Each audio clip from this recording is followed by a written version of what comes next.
साताऱ्यात भाजपकडून उदयनराजेंना उमेदवारी जाहीर। मवियाचे उमेदवार शशिकांत शिंदे विरुद्ध उदयनराजे लढत होणार। कोल्हापुरात महाविकास आघाडीचे उमेदवार शाहू महाराज थोड्या वेळात उमेदवारी अर्ज दाखल करणार। मवियाकडून जोरदार शक्ती प्रदर्शन, दसरा चौकात रॅलीचं आयोजन। नरेंद्र मोदी हे खोटं बोलतात, निवडणूक रोख्यांच्या माध्यमातून भाजपचा मोठा घोटाळा। हे अन्य देशात घडलं असतं तर त्या पंतप्रधानाला राजीनामा द्यावा लागला असता। भ्रष्टाचाराचं समर्थन करण्याकरता मोदी निवडणुकीआधी मुलाखत देतात। संजय राऊत यांची मोदींवर टीका। प्रफुल्ल पटेल एकेकाळी भंडारा गोंदियाचे लीडर होते, आता ते डीलर झाले आहेत। भंडारा गोंदियाच्या लोकांनी आता नाना पटोलेंचं नेतृत्व मान्य केलंय। नाना पटोलेंची प्रफुल्ल पटेलांवर टीका। राज्य परिवहन महामंडळाकडून शिवसेनेच्या जाहिरातीला परवानगी। राज्य परिवहन महामंडळाच्या 1000 बसेसवर शिवसेनेची जाहिरात झळकणार। धनुष्यबाणासमोरील बटन दाबून शिवसेनेलाच विजयी करा अशी जाहिरात। लोकसभा निवडणुकीच्या प्रचारासाठी फडणवीस 125 सभा घेणार। महाराष्ट्रात मोदींपाठोपाठ फडणवीसांच्या सभांना सर्वाधिक मागणी। पूर्व विदर्भात फडणवीसांच्या आतापर्यंत 20 सभा। फडणवीस महाराष्ट्रात जेवढ्या जास्त सभा घेतील तेवढा महाविकास आघाडीचा फायदा होईल। भाड्याने लोक काढून सभा घेतल्यानं विषय संपत नाही। फडणवीसांच्या सभांवरून रोहित पवारांचा टोला। माढा लोकसभेसाठी धैर्यशील मोहिते पाटील यांच्याबरोबरच माजी उपमुख्यमंत्री विजयसिंह मोहिते पाटीलही आज पूरक उमेदवारी अर्ज भरणार। खबरदारीचा उपाय म्हणून विजयसिंह मोहिते अर्ज दाखल करणार। आमची शक्ती 4 जूनला दिसेल, धैर्यशील मोहिते पाटलांची प्रतिक्रिया। विनायक राऊतांचा मोठा मताधिक्यानं विजय होईल। ठाकरे गटाचे आमदार वैभव नाईक यांनी व्यक्त केला विश्वास। छगन भुजबळ करणार सुधीर मुनगंटीवार यांचा प्रचार। भाजप प्रदेशाध्यक्ष चंद्रशेखर बावनकुळेंसोबत जाहीर सभांना देखील भुजबळ हजेरी लावणार। नाशिकचा तिढा कायम असताना भुजबळ प्रचार सभा गाजवणार। नाशिकबाबत वरिष्ठ योग्य तो निर्णय घेतील, माझं काही बोलणं झालं नाही। ज्यांना तिकीट मिळेल त्यांचा महायुती म्हणून प्रचार करणार, छगन भुजबळांनी केलं स्पष्ट।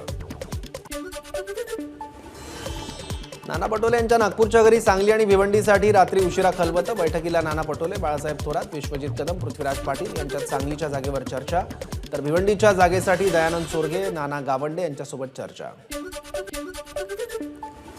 ठाकरे गटानं उमेदवार मागे घेतल्यास सांगलीच्या जागेसाठी काँग्रेसचा एबी फॉर्म तयार। मात्र ठाकरे गटानं उमेदवार मागे न घेतल्यास विशाल पाटलांची समजूत काढणार, नाना पटोलेंनी केलं स्पष्ट। विशाल पाटील, वसंतदादा पाटील यांच्या समाधीस्थळी आम्ही विशाल पाटील यांच्या आई, पत्नी आणि मदन पाटील यांच्या पत्नी जयश्री पाटील, विशाल पाटील यांच्यासोबत। विशाल पाटील यांच्या प्रचारासाठी त्यांचे मोठे बंधू माजी केंद्रीय मंत्री प्रतीक पाटील मैदानात। काँग्रेस भवन जवळ मेळाव्याचं नियोजन करण्यात प्रतीक पाटील व्यस्त। सांगलीत अखेर विशाल पाटलांची बंडखोरी। सांगलीत विशाल पाटलांनी अपक्ष आणि काँग्रेसकडून दाखल केला उमेदवारी अर्ज। आज सांगलीत जोरदार शक्ती प्रदर्शन, आरोपांवर सभेत उत्तर देणार विशाल पाटील यांची माहिती। विशाल पाटील यांच्याशी बोलू, त्यांनी चुकीचं पाऊल उचलू नये याची काळजी घेऊ, बाळासाहेब थोरात यांची विशाल पाटील यांच्या उमेदवारी अर्जावर प्रतिक्रिया। नाराजी खोलवर आहे, वर्षा गायकवाड, काही कार्यकर्ते नाराज आहेत। धारावी दादर हा भाग कायम काँग्रेसला अनुकूल राहिलाय, तिथे जागा मिळावी ही अपेक्षा साहजिक आहे। बाळासाहेब थोरातांची वर्षा गायकवाडांच्या नाराजीवर प्रतिक्रिया। सांगलीच्या जागेबाबत काल पटोले आणि थोरातांसोबत चर्चा झाली। चेन्नीथला आणि केसी वेणुगोपाल यांच्याशीही संभाषण झालं। सांगलीबाबत संयुक्त मार्ग काढण्याची मागणी केली, विश्वजित कदम यांची माहिती। किरण सामंतांनी उमेदवारी अर्ज घेतलाय, चांगली गोष्ट, मात्र हे निवडणुकीचे अर्ज आहेत, टेंडरचे अर्ज नाहीत, त्यामुळे उमेदवारी अर्ज भरावा हा मित्रत्वाचा सल्ला। वैभव नाईकांची किरण सामंतांवर टीका।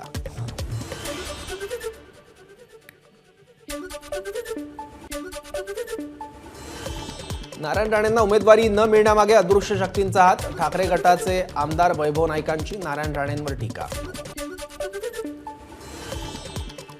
वैभव नाईकांनी मित्रत्वाचे संबंध जपावे, किरण सामंतांनी किती मदत केली आहे याचा विचार करावा, उगाच मातोश्री मधल्यांना खुश करण्यासाठी बोलू नका, मंत्री उदय सामंतांचा वैभव नाईकांवर पलटवार।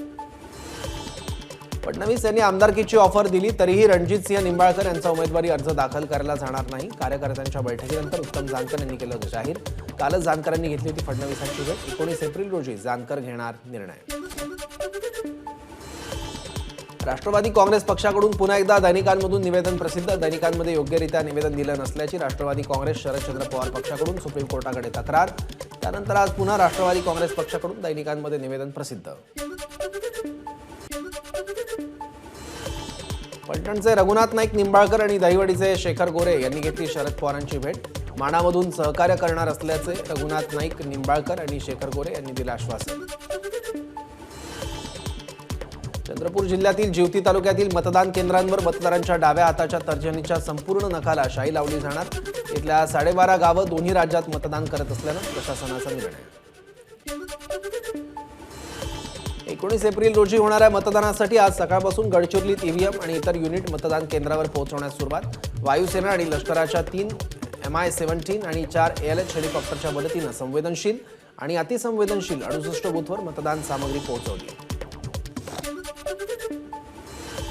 Mumbai metro one private limited विरोधातील दिवाळखोरीची याचिका राष्ट्रीय कंपनी कायदा न्यायाधिकरणानं काढली निकाली. त्यामुळे वर्सोवा अंधेरी घाटकोपर मेट्रो मार्गिका ताब्यात घेण्याचा MMRDAचा मार्ग मोकळा. मुंबई विमानतळ 9 मे रोजी 6 तास बंद राहणार. मान्सूनच्या पार्श्वभूमीवर देखभालीसाठी निर्णय. 11 ते सायंकाळी 5 कालावधीमध्ये मुंबई विमानतळावरील विमानसेवा पूर्णपणे बंद असेल.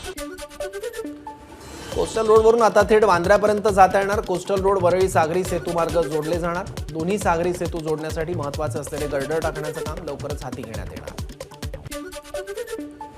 मध्य रेल्वेचा उन्हाळ्यासाठी 92 विशेष मेल एक्सप्रेस फेऱ्या चालवण्याचा निर्णय. सीएसएमटी ते काशी, महू, गोरखपूर, आसनसोल आणि लोकमान्य टिळक टर्मिनस ते समस्तीपूर या मार्गावर विशेष फेऱ्या धावणार. उन्हाळी सुट्टीसाठी प्रवाशांची एसटीला पसंती. मुंबई सेंट्रल, परळ, कुर्ला, पनवेल, उरण या आगारातून सरासरी 50,000 प्रवाशांचा एसटीतून प्रवास. ज्येष्ठांना मोफत आणि महिलांसाठी 50% सवलत मिळाल्यामुळे प्रवाशांची संख्या वाढली. पुण्यावर दुष्काळाचं तीव्र सावट. पुणे शहराला जेमतेम 45 दिवस पुरेल एवढाच पाणीसाठा शिल्लक. पिण्याच्या पाण्याचा पुरवठा करणाऱ्या खडकवासला प्रकल्पातील 4 धरणांमध्ये सध्या 10.22 TMC इतका अल्प पाणीसाठा.